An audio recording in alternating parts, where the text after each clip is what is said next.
credit report? How do we read our credit report? How do we know what's negative? How do we know what's positive? How do we know what to dispute? I'm about to go over that right now.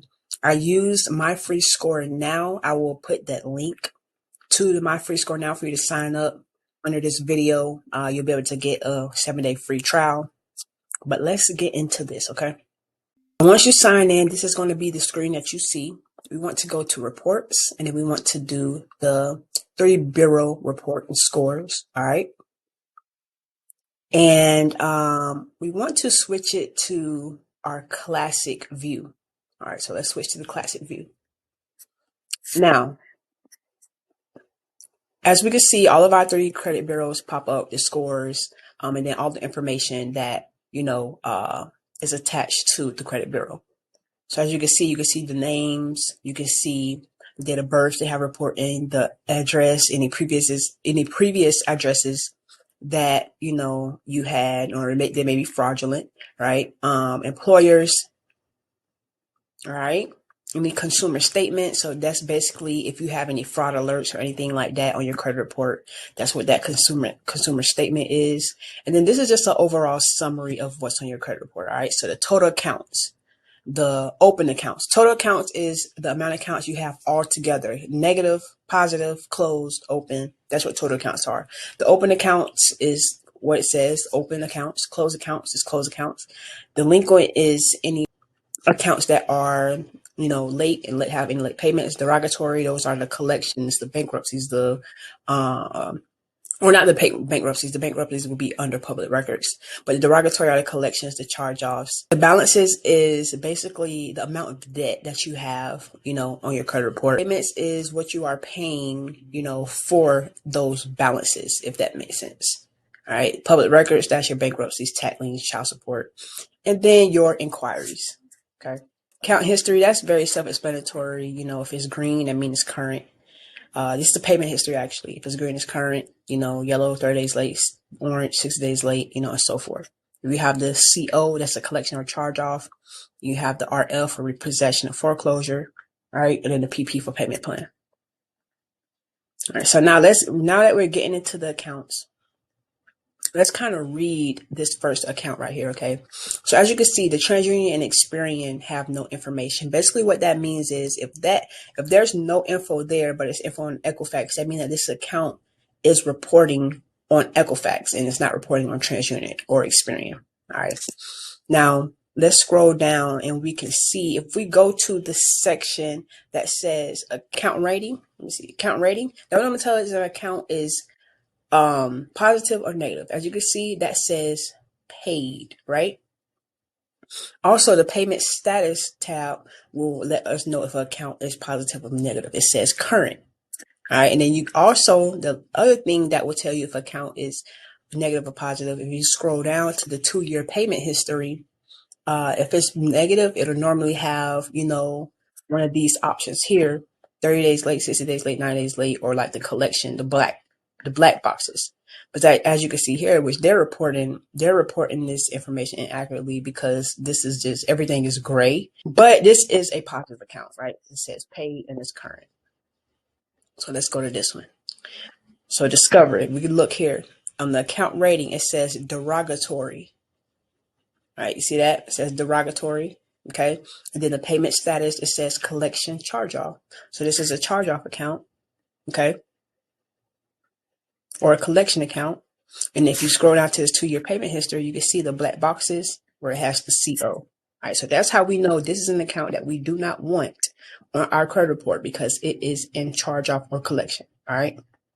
Keep scrolling. It's capital 1. Boom. Account rating. It says derogatory.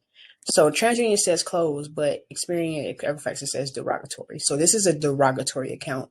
TransUnion is reporting this account inaccurately. Okay. If any credit bureau is reporting, even if it's just one that's reporting it derogatory, 9 times out of 10 is derogatory and the other bureaus are reporting it inaccurately. Okay. And then the payment status, we have collection charge off, collection charge off. All right. And then if we scroll down, we can see the CO, the negative on this account. So this is another account that we do not want on our credit report. All right. And then you could just scroll and continue to read your credit report. Is kind of how you do it. You look at the account rating. This account is actually closed, okay? This account is closed. The payment status is, okay, so see, look at this. So this payment status is saying that it's current across all three bureaus, right? But if we scroll down, look at our 2-year payment history, we have a 30-day and a 60-day that is reporting. But what we can also see is Equifax is saying that the late payment was in September, but Experian and TransUnion is saying that September payment was okay. So how can Equifax report something wrong and TransUnion and Experian report something, totally different? Everything has to be accurate. I can't be late in September for Equifax and then on time for September and on Experian and TransUnion. It just doesn't make sense. Okay. So this is actually a late payment account. Okay. So we would use a late payment letter to update these late payments. And then you can actually say that in your letter, like Equifax is reporting that I'm late in September, but I'm on time in Experian TransUnion. How could that be? And you can send a screenshot. You can send a screenshot of this account and attach it to the letter as well. Okay. So we have a self account. This is open. All right. So here's a positive account. Let me show you what a positive account look like. So as we can see, the account rating is open, and then the account status open, and the payment status is all current, right? And that payment status, current, is also lining up with the 2-year payment history. So it's super important that, if you look at for this one, we can look at this one and say, oh, this is current, this is a good account, but it's super important to look at the payment history as well and make sure that it matches up to determine if it's a negative account or not, because this could have actually fooled you a little bit. But we want to look at, this summary, and we also want to look at the 2-year payment history. Okay. I hope that makes sense. All right. So we can just scroll. That's basically how you read these accounts. Oh, one thing I want to go over that is very important that you will put in your letters is if you're disputing an account that's negative, correct? Like this account right here is negative. It's Bridgecrest. What we want to do is in a letter, and it'll show, it's a template. So it'll say, account name. So for the account name, we will put Bridgecrest. Okay. And then under that, it'll say account number. So we want to put this 138006 and all of the stars included for the account number. Okay. So that's how we incorporate this in our letters to actually dispute this account. All right. So that's very important. But let's go down and see. Let's go to the inquiry section.